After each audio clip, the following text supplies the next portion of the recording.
All right, everybody, I just got back to the studio in Chicago, and I want to fully address the stakes of the situation at hand because the President of the United States has been repeatedly threatening military occupation of a city. He posted a burning photo of Chicago as a war zone and is now claiming that it is overrun with essentially criminals and maniacs. He's painting a very dark picture of Chicago, and naval bases are currently being prepared for the mobilization of the National Guard in an illegal manner. Even Trump supporters like Megyn Kelly are saying this is a step too far, and I just want to start here. It is not very reassuring to see the President of the United States having to reassure the American people that he is not going to invade Chicago.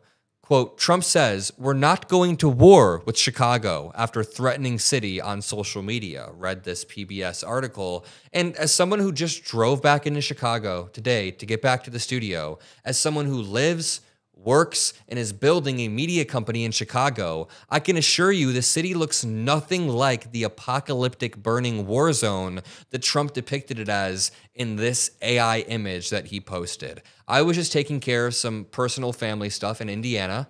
I grew up in Northwest Indiana, and I drove back into Chicago to hit the studio again, and it looks nothing like this. Chicago is a beautiful, beautiful city, and Trump's undermining of America's own cities, it's just despicable. I mean, Trump has flirted with going to Moscow and Russia. Maybe go move there. Nobody wants you in the United States, especially not in Chicago. But he said, quote, I love the smell of deportations in the morning. Chicago about to find out why it's called the Department of War. Can we just take a step back? The Department of War is the dumbest thing ever. A point that's not talked about enough is the fact that when we go to fund the Defense Department, it usually says defense spending. It helps us, I guess, justify military spending when we call it defense spending. But now, Trump and Republicans have shot themselves in the foot because they have to justify war spending. And they're already embracing it. Pete Hegseth posted Secretary of War, or he's changed his name to Secretary of War. They changed it to war.gov.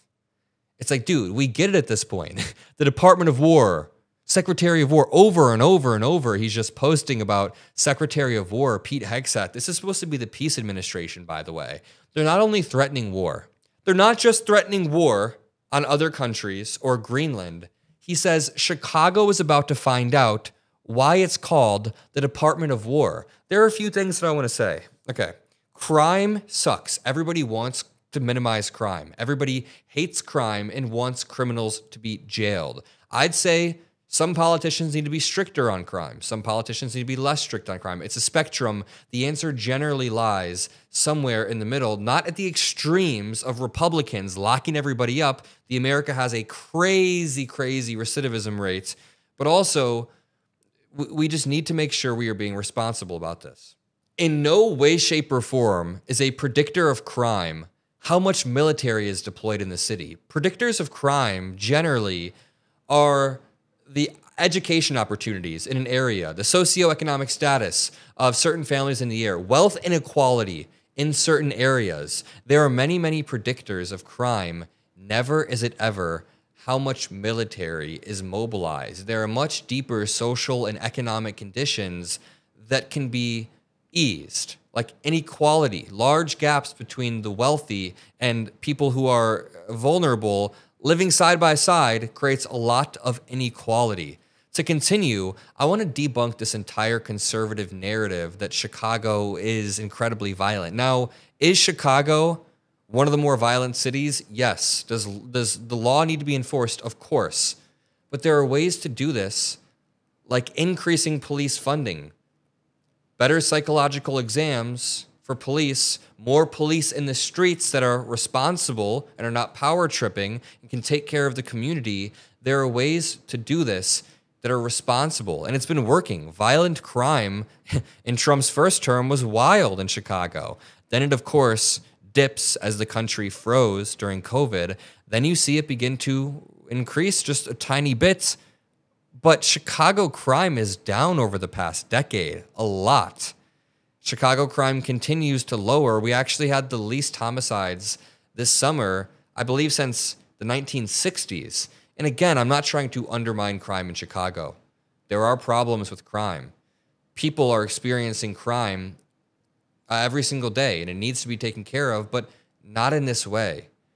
He's trying to paint Chicago as a lawless city in need of military occupation that is a war zone, but it is a beautiful city that is the backbone of the Midwest and this country, and it just needs more investment in educational opportunities or certain neighborhoods that are underfunded or certain programs that incentivize family stability and ease wealth inequality. There are ways we can do this. And by the way, at Mockler Media, we're going to come up with a policy platform in 2026. If you guys like this idea, comment like policy platform or 2026. I just want to get the gauge of the audience because we're thinking of, for free, dropping a document. In that document, it has policy prescriptions. What do we think about AI, healthcare? How do we move foreign policy forward and reduce crime in cities? We need a forward-looking vision, and I think we can come up with something pretty clever. But either way, crime is reducing, yet Trump is talking about deploying the National Guard against the explicit will of the people in an illegal manner. I want to give a quick shout out to the sponsors that help make independent media possible. Now, this episode was brought to you by Prize Picks. They've been a great partner, and listen, you and I make decisions every day, but with Prize Picks, being right can get you paid. Don't miss out on any of the excitement this season. I'm excited to see Joe Burrow take the field. I have some predictions of my own, but Prize Picks makes it simple. Just pick more or less on 2 to 6 player stat projections. If you get your picks right, you can cash in. Prize Picks is the best way to get in on the action for sports in more than 40 states, including California, Texas, Georgia, and they invented the flex play, which means you can still cash out even if your lineup isn't perfect. Even if your pick doesn't hit, you can still potentially double your money. So it's the best way to win cash this football season. I urge you to download the app below, use code Mockler to get $50 in lineups after you put in $5 and play a lineup. That is code Mockler to get $50 for just $5. If you're interested, check it out. Prize Picks, it feels good to be right. Thank you all so much. I do want to point out that Mexican festivals in Chicago were canceled amid Trump's deployment of the troops, plan to deploy the troops. And right now, this map right here of the Naval Station Great Lakes in Chicago, off of the lake, is where Trump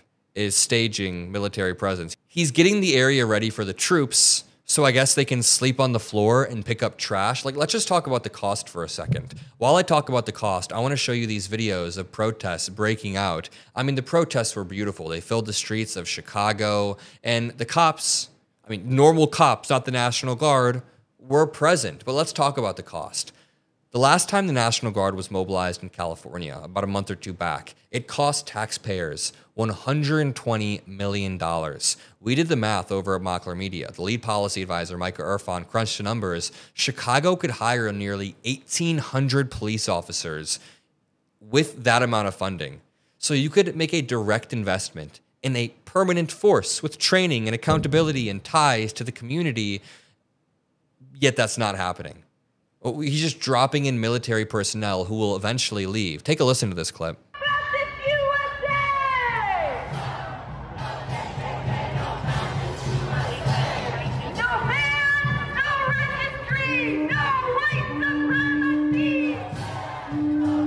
Protesters filled the streets. While this was happening, Chicago was protesting. Trump was screaming at reporters, saying he's not going to war. Just a great clarification the president has to make. That's fake news. When you say that, darling, that's fake news. Well, why would the Department of Defense? Listen, be quiet. Listen. You don't listen. You never listen. That's why you're second rate. We're not going to war. We're going to clean up our cities. We're going to clean them up so they don't kill 5 people every weekend. That's not war.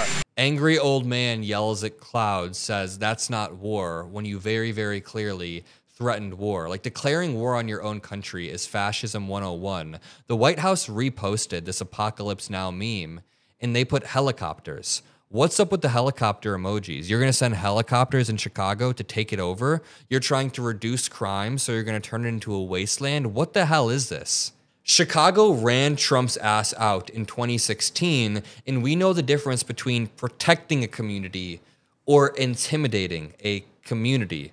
And Donald Trump is clearly doing the latter, not the former. I'm going to leave it there. If you appreciate these videos, make sure you drop a like and subscribe below. I'll see you all in the next video, and peace out.